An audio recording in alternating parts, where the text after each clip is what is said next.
Bismillahirrahmanirrahim. Assalamualaikum warahmatullahi wabarakatuh.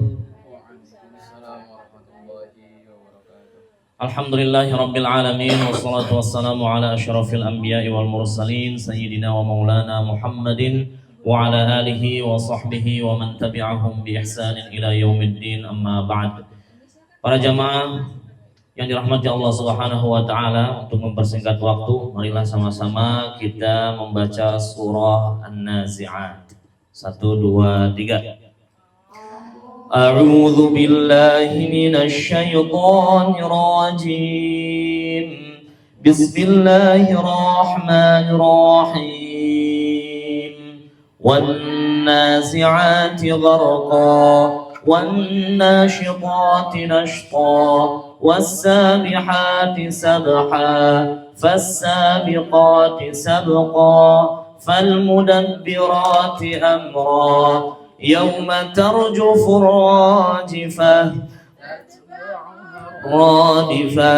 قلوب يومئذ واجفة أبصارها خاشعة يقولون لمردودون في الحافرة أإذا كنا عظاما نخرة قالوا تلك إذا كرة خاسرة فإنما هي زجرة واحدة فإذا هم بالساهرة هل أتاك حديث موسى إذ ناداه ربه بالوادي المقدس طوى اذهب إلى فرعون إنه طغى فقل هل لك إلى أن تزكى وأهديك إلى ربك فتخشى فأراه الآية الكبرى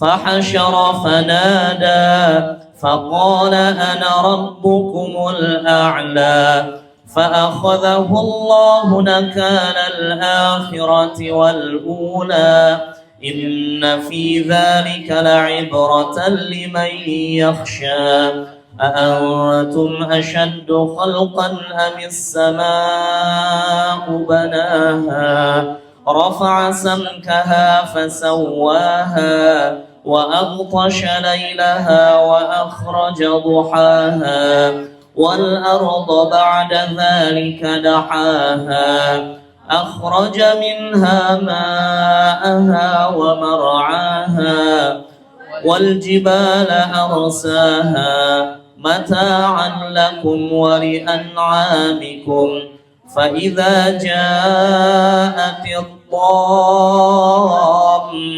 الكبرى يوم يتذكر الإنسان ما سعى وبرزت الجحيم لمن يرى فأما من طغى وآثر الحياة الدنيا فإن الجحيم هي المأوى وأما من خاف مقام ربه ونهى النفس عن الهوى فإن الجنة هي المأوى يسألونك عن الساعة أيان مرساها فيما أنت من ذكراها إلى ربك منتهاها إنما أنت منذر من يخشاها كأنهم يوم يرونها لم يلبثوا إلا عشية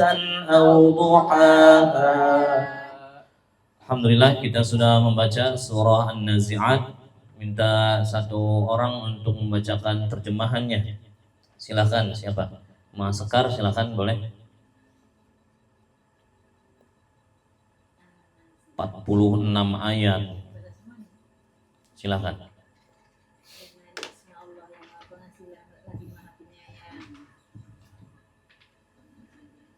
Demi malaikat-malaikat yang mencabut nyawa secara keras dan malaikat-malaikat yang mencabut nyawa dengan lemah lembut, dan malaikat-malaikat yang turun dari langit.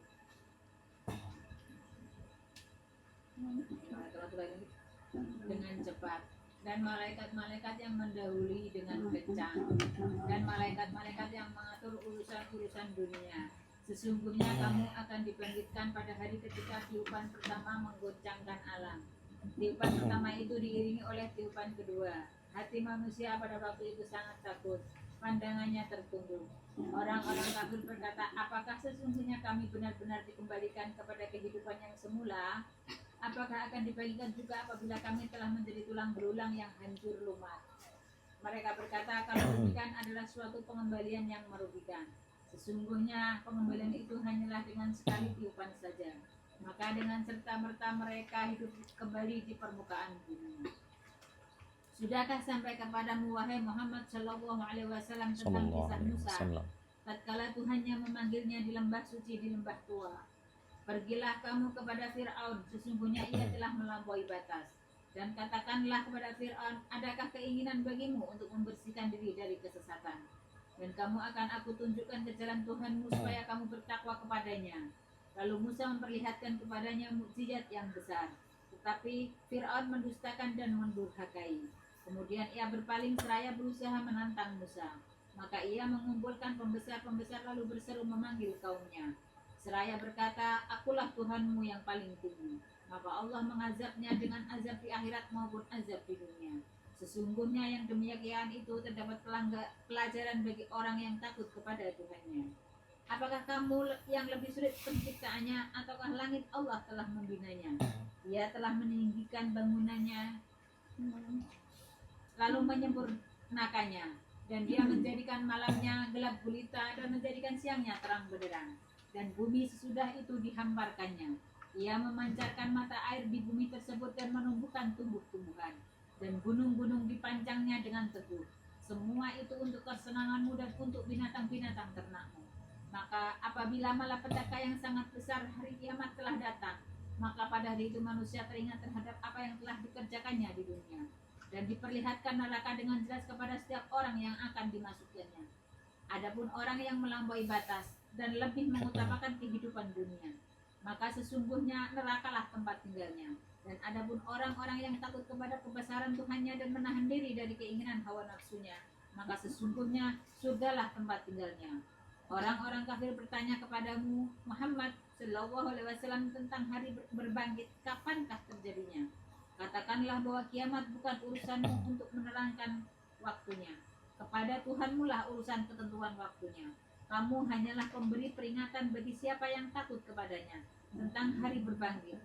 Pada hari mereka melihat hari berbangkit itu, mereka merasa seakan-akan tidak tinggal di dunia, melainkan hanya sebentar di waktu sore atau pagi. Baik, alhamdulillah.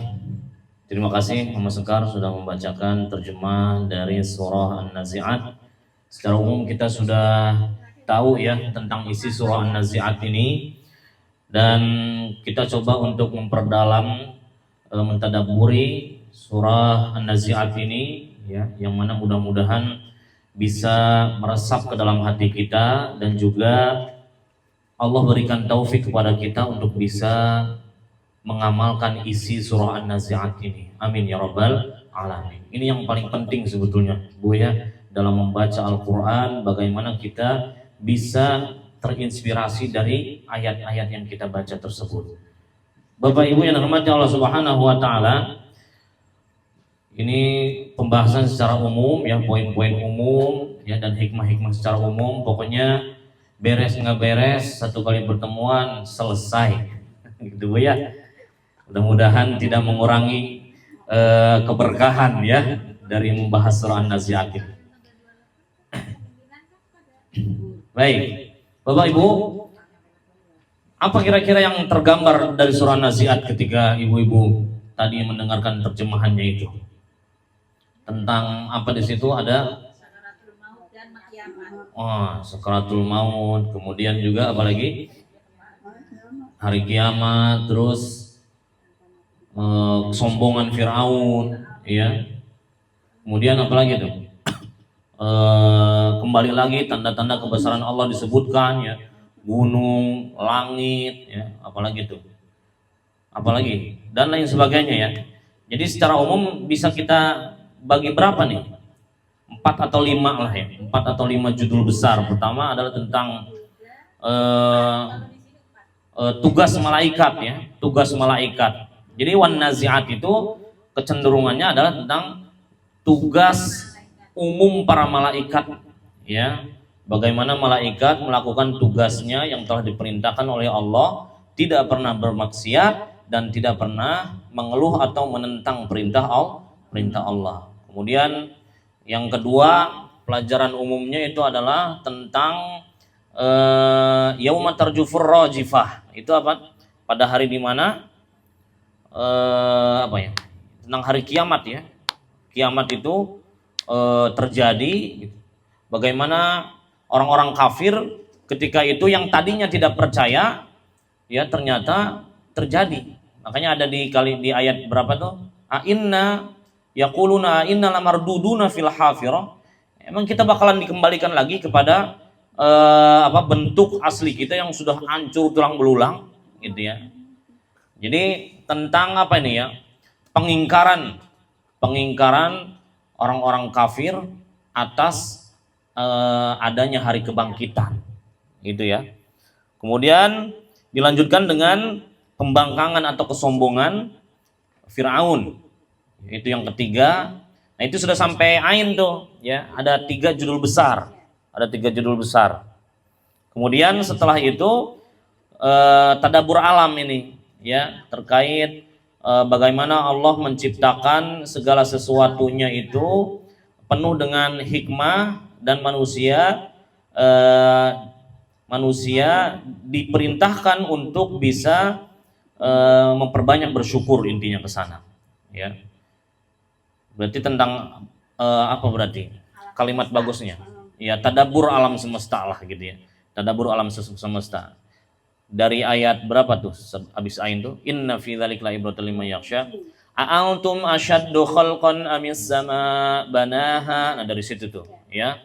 Nah kemudian setelah itu baru ya ini membahas tentang balasan-balasan orang-orang yang beriman mendapatkan surga, orang-orang yang kafir akan mendapatkan neraka. Fa idza ja'atit tammatul kubra, apabila telah tiba ya kiamatnya, kiamat yang besar, yauma yatadzakkarul insan ma sa'a, baru tuh ya, baru nyadar ya apa yang sudah dia lakukan. Ya Allah, saya masih jauh gitu, amal saya masih kurang gitu, kenapa sudah kiamat gitu ya. Meskipun mungkin ada yang beralasan ibu-ibu bahwasanya nanti pas terjadinya hari kiamat itu orang-orang kafir semua, betul itu ya. Ya. Jadi kita nggak bakal ngerasain Ustaz. Gitu. Maka yang dihadirkan tadaburnya adalah ketika dalam kondisi kita sedang sakaratul maut, sedang sakit. Nah itu tuh ya yang dibayangkan tuh. Silahkan merenung ketika sakit apa nih? Ya. Sakit gatal susah itu tadaburnya. Kalau tadaburnya penyakit-penyakit kronis baru tuh biasanya lebih dekat sama Allah ya, lebih ingat sama Allahnya tuh lebih kuat. Kemudian apalagi yang terakhir adalah tentang rahasia terjadinya hari kiamat. Berarti ada 6 lah ya, 6 ya. Jadi 1 ain itu 3, kemudian ain yang kedua itu 3, jadi 6 tuh. Coba kita ulang lagi. Yang pertama, surah An-Nazi'at ini memiliki judul besar. Yang pertama adalah tentang tugas para malaikat. Kemudian yang kedua tentang pembangkangan orang-orang kafir. Kemudian yang ketiga kesombongan Fir'aun. Kemudian yang keempat tadabbur alam semesta. Kemudian yang kelima apa itu? Balasan. Iya, balasan orang-orang untuk orang-orang yang beriman dan untuk orang-orang yang kafir. Kemudian yang terakhir adalah rahasia terjadinya hari kiamat. Itu secara umum ya. Supaya ibu-ibu bisa mentadabburi surah An-Nazi'at ini lebih dalam lagi masing-masing. Silahkan dikembangkan ya dengan keimanan masing-masing dan juga dengan kecerdasan otak yang sudah Allah berikan. Ya. Yang pertama adalah Allah Subhanahu wa taala memulai surah ini dengan bagaimana betapa taatnya malaikat dalam melaksanakan tugas dari Allah. Wan nazi'ati gharqa. Ini redaksinya adalah untuk orang kafir terlebih dahulu. Bagaimana orang-orang kafir pembangkang terhadap Allah, mereka itu dicabut nyawanya, rasa sakitnya luar biasa. Rasa sakitnya luar biasa. Wan nazi'ati gharqa.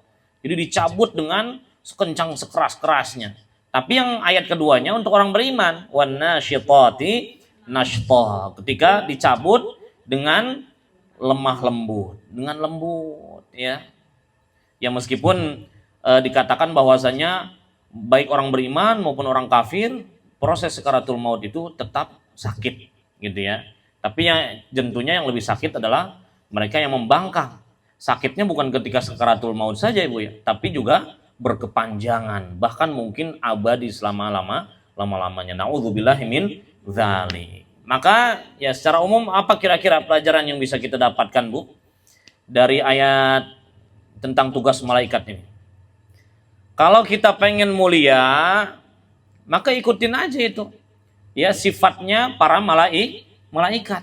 Karena malaikat itu mereka itu kiramim bararah. Orang-orang yang mulia, orang-orang yang benar-benar berbakti. Ya, kalau kita pengen diangkat derajatnya oleh Allah, ya maka ikutin tuh sifatnya orang-orang malaikat. Pertama tadi apa? Ayat berikutnya wa nasyitati nashta wasabihati sabaha. Apa artinya di situ wasabihati sabaha? Dan malaikat itu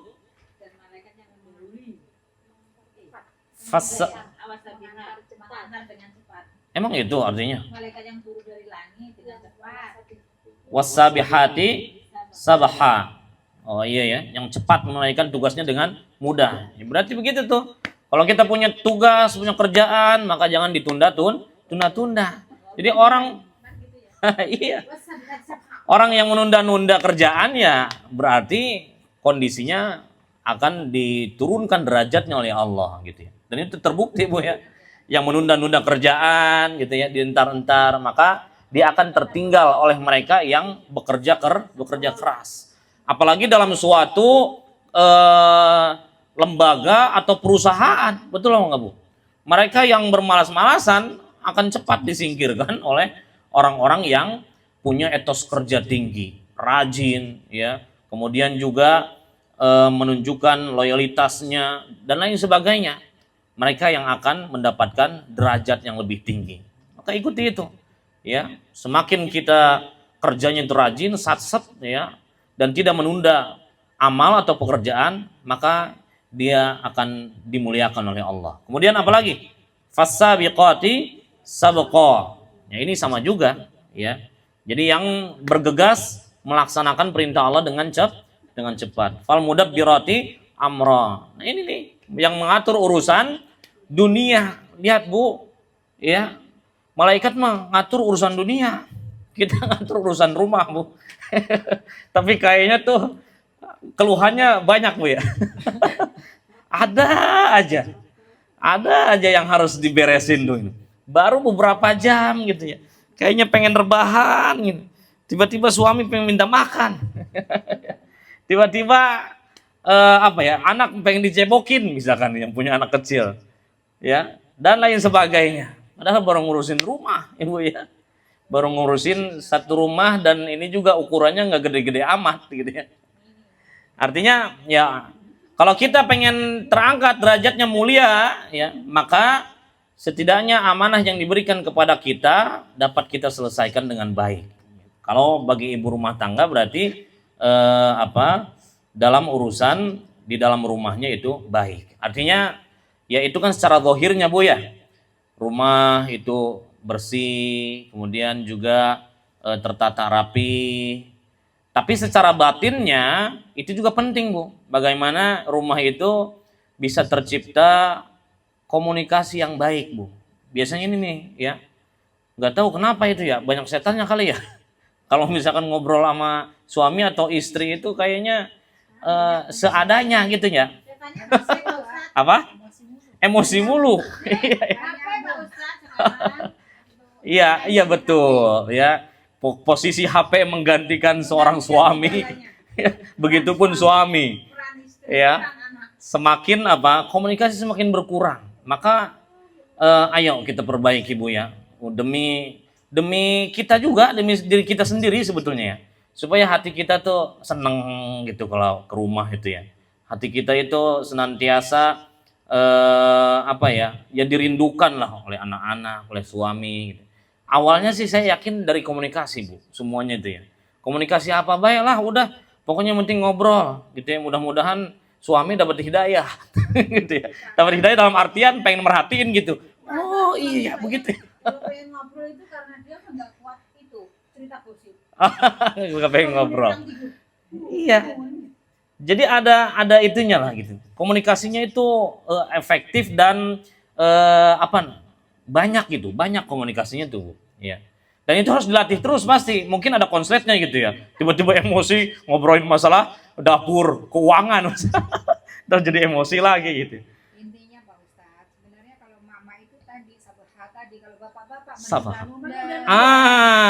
Ada percikan yang menyebabkan seorang istri itu seperti itu ya. Jalan aja. 100 kali dilewatin sebelum dia haus baru nyariin jalan baru. Baru ya. Kalau udah penting baru ya.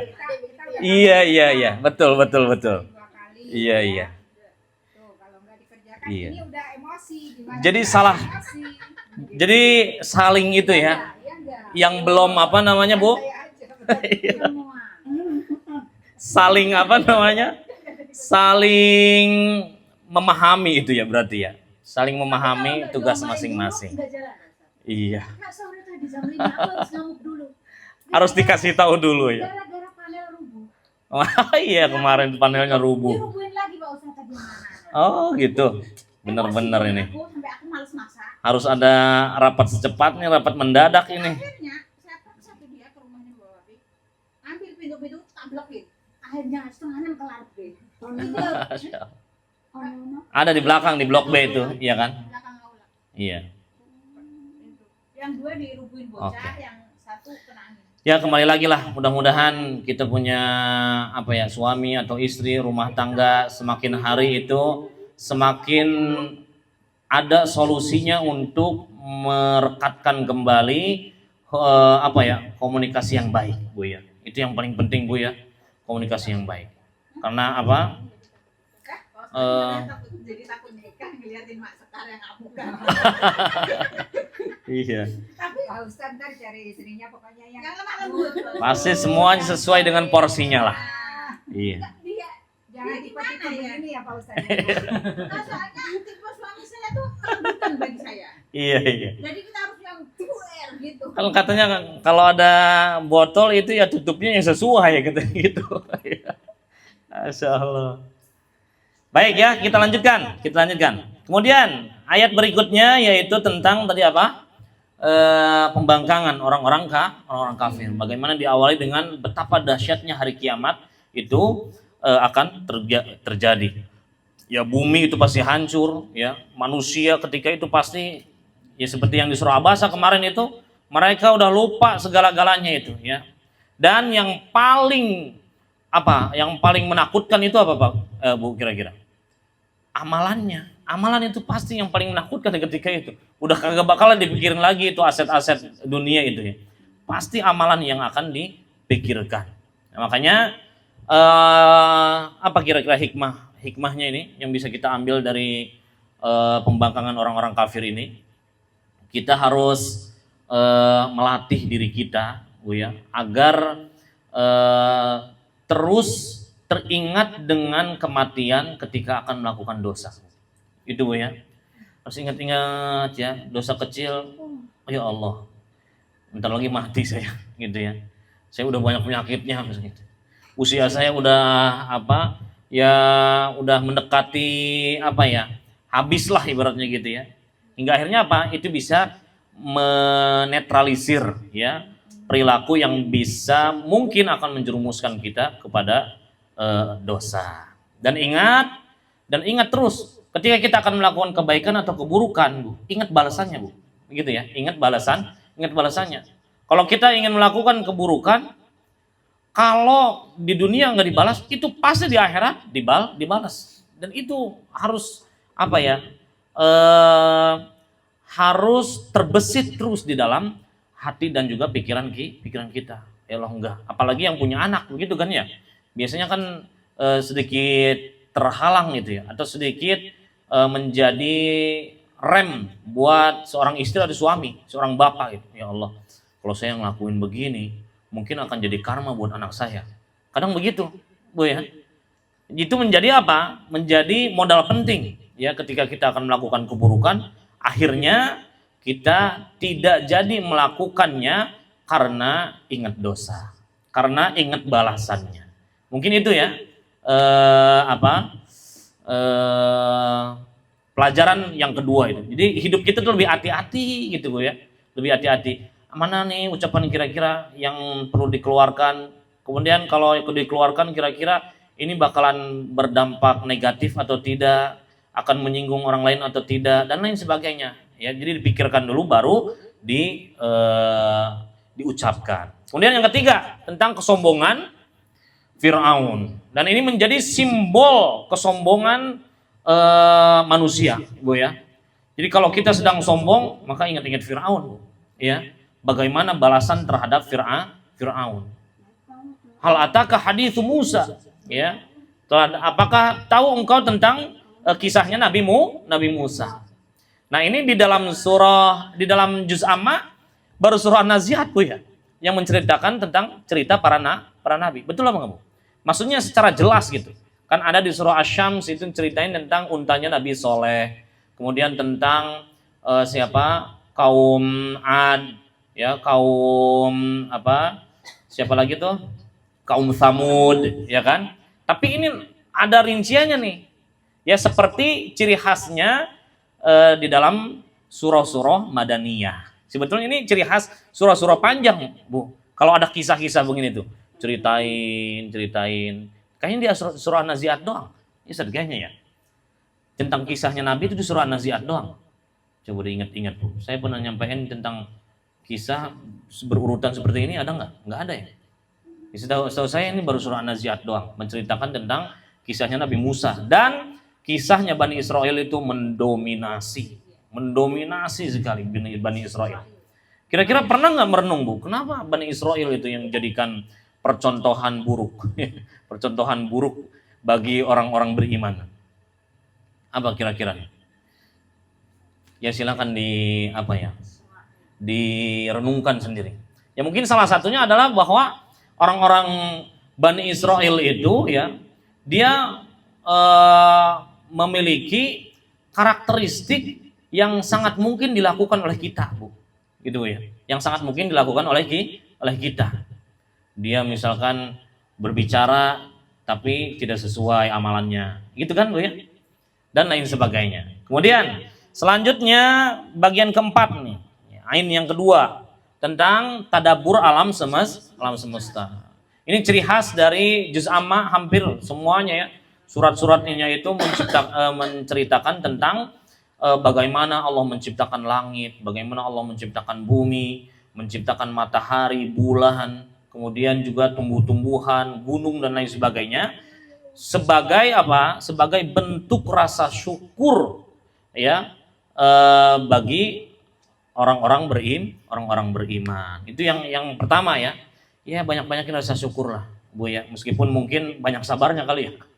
Banyak syukurnya apa banyak sabarnya apa banyak syukurnya ini. Insyaallah. Ya tergantung cara pandang kita lah gitu ya. Ya sabar bagus ya, syukur juga bagus juga ya. Kemudian salah satu action nyata yang bisa kita lakukan dari mentadabburi ayat-ayat tentang tadabbur alam ini ya ya menjaga lingkungan, Bu. Benar Bang Bu? Menjaga lingkungan. Kalau ibu-ibu mungkin yang nggak turun langsung lingkungan ya, menyediakan konsumsi itu udah bagian dari menjaga lingkungan. Ya, buat yang kerja bakti bapak-bapak gitu. Alhamdulillah ya, BCR masih terus berjalan meskipun anget-anget kayak ayam kan. Yang kerja bakti 4 orang dari berapa orang? Dari 34. yang 4 itu ya. Ini harus terus ditingkatkan lagi nih ya. 4 orang, Masya Allah.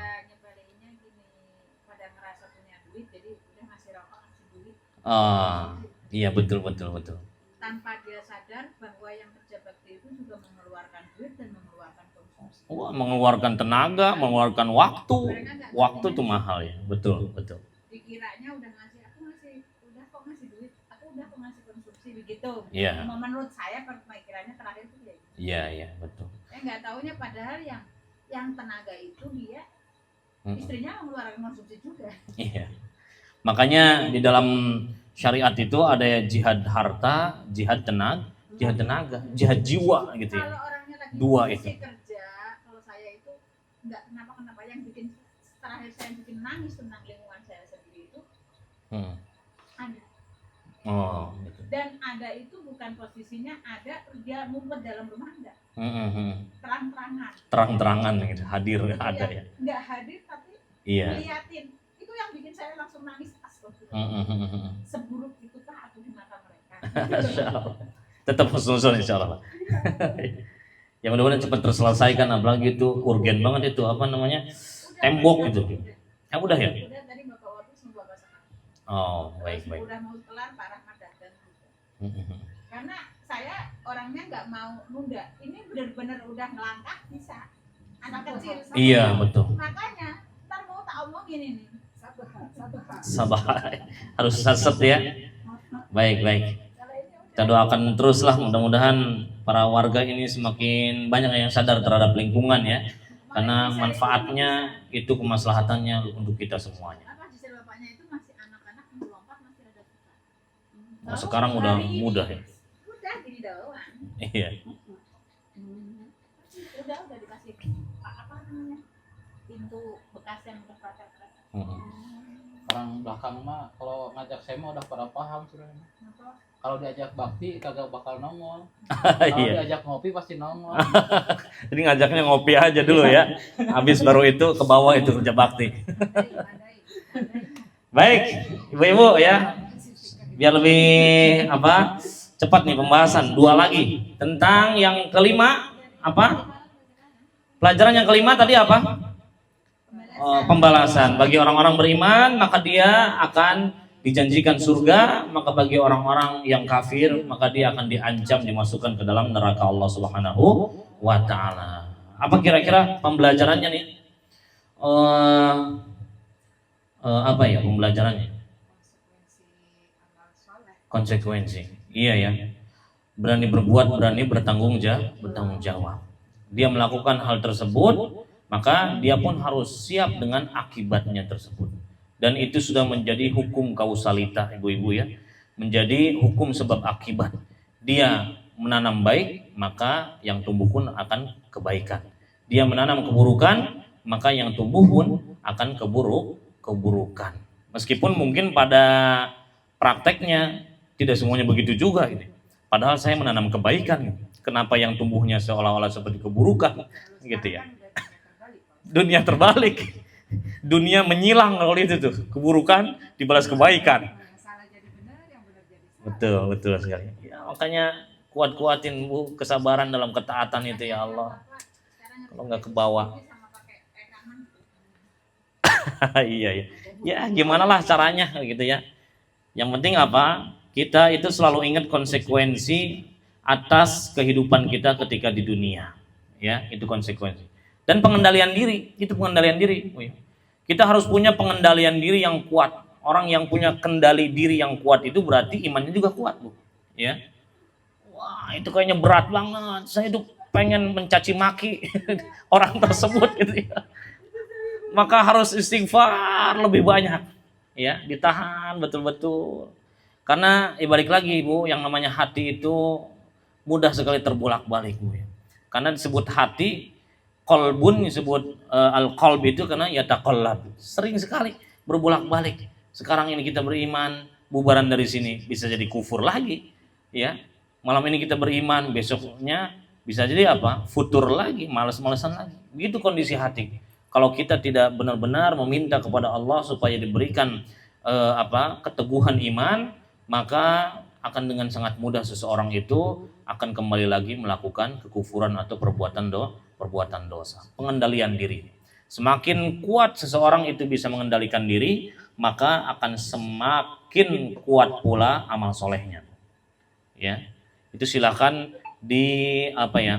direnungkan saja, gitu, direnungkan. Semakin mudah dia melakukan kemaksiatan berarti semakin pengendalian dirinya itu masih belum rapih lah gitu ya. Ibaratnya bentengnya itu masih sering jebol. Ya tergantung. Ketika kemaksiatan di zaman sekarang ini sudah sangat tinggi, maka mau nggak mau kita yang punya iman juga harus ditebelin terus. Kalau nggak ditebelin, nggak ditinggiin, ya jebol-jebol juga. Makanya sehingga ada istilah, padahal saya ngaji, kenapa saya tetap maksiat juga? Karena maksiatnya itu deras banget Bu. Maksudnya deras. Ya banyak gitu zaman itu. Sehingga apa? Sehingga iman kita yang nggak dinaik-naikin, ya jebol juga gitu. Kayak direnungkan lah itu. Kemudian selanjutnya yang terakhir adalah tentang rahasia terjadinya hari kiamat. Kita semua itu tahu ya. Namun yang paling terpenting pelajarannya apa kira-kira Bu? Tentang hari kiamat ini bukan hari kiamatnya, tapi tentang kematian kita.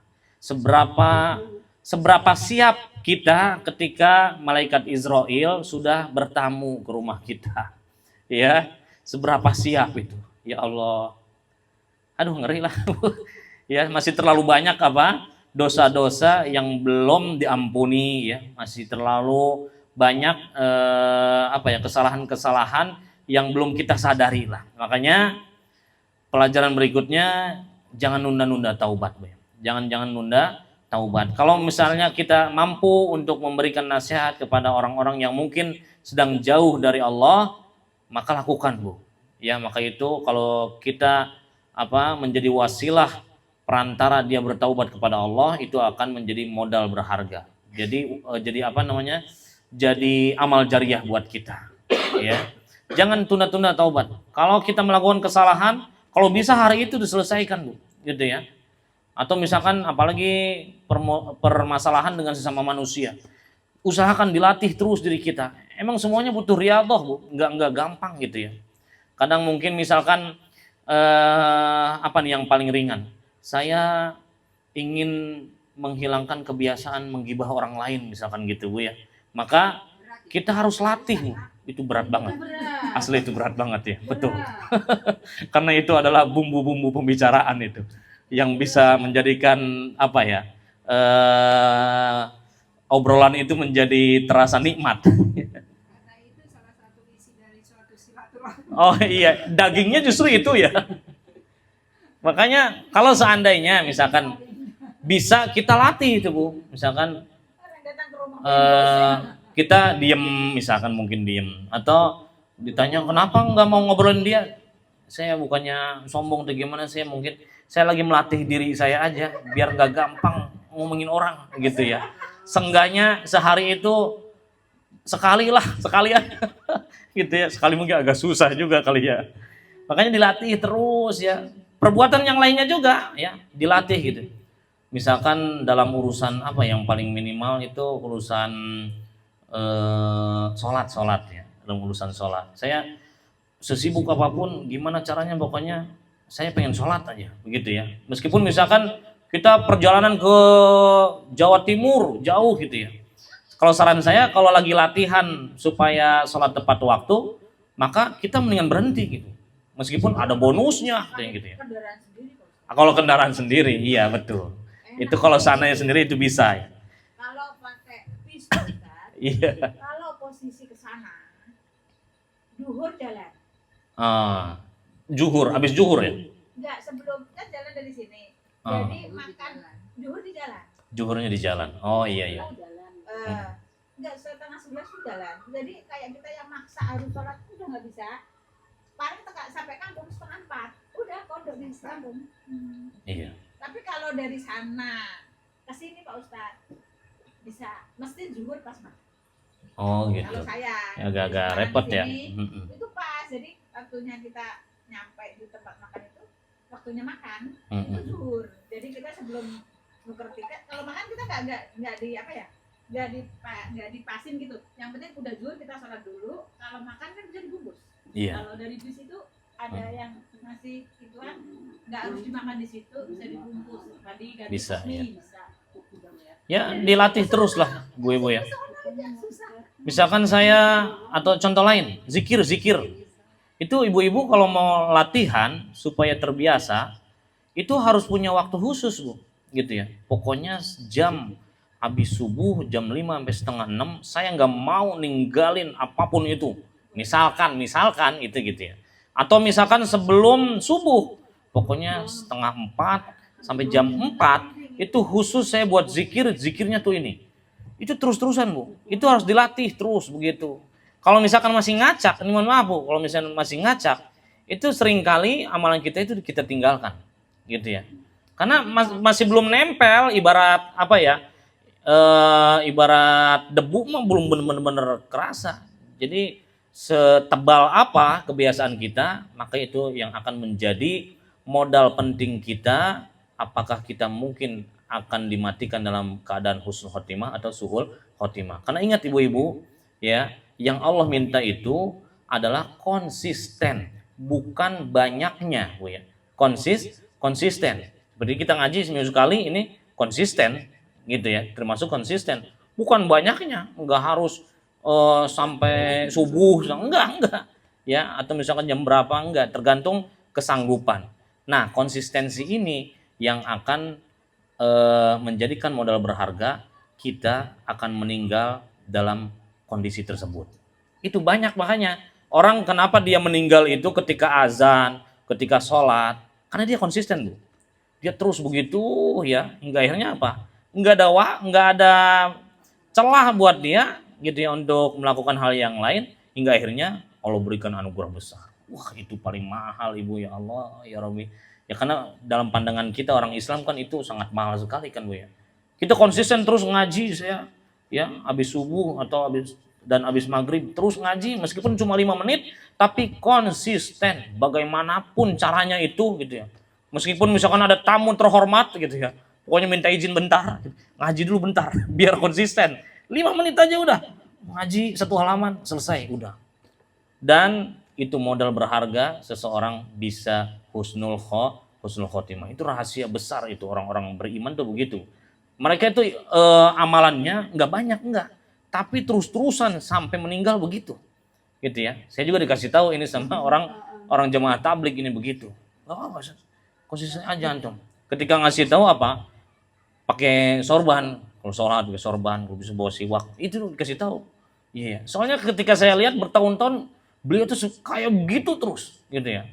Makanya kalau kita ngelihat gitu meskipun dia orang jemaah tabligh, tapi kalau kita ngelihat auranya itu bikin kita pengen taubat.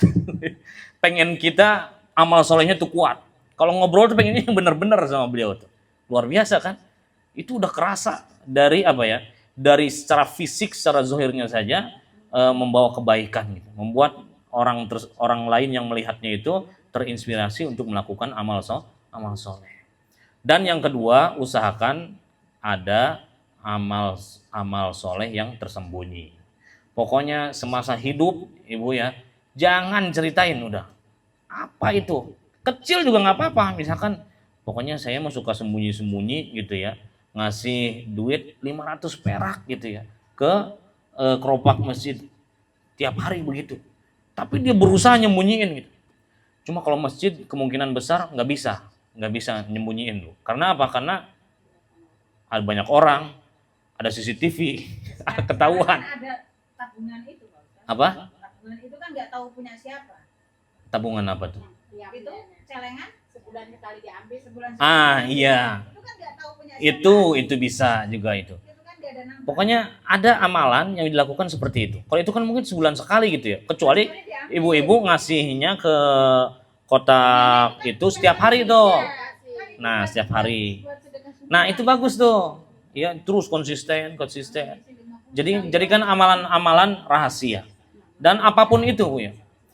Itu dahsyat, Bu. Kalau menurut saya dahsyat sekali efeknya itu nanti kepada kehidupan kita.